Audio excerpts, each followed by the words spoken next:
Yeah ఉన్నాయా? Yeah remake సినిమాది. నా రీమేక్లు ఎప్పుడు ఎన్హాన్స్ అవుతాయి, చాలా బాగుంటాయి కూడాను.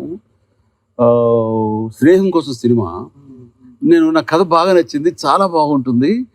అండ్ ఒక లాయల్టీ గురించి స్నేహానికి మధ్య ఉండేది, మంచి హెవీ సెంటిమెంట్. ఇది డెఫినెట్గా ఆడుతుంది అని అనుకున్నాను.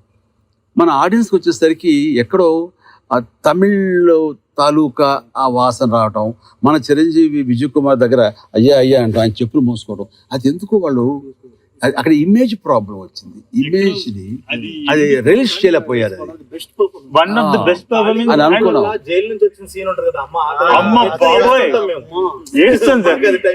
నిజం నాకు అక్కడ నేను క్యారీ అయ్యాను, కానీ ఎందుకు అది అంతగా ఆడి మాదిరిగా ఆడింది అంతే. అయితే ఒక చిన్న ఎడిషన్ సార్ దీనికి.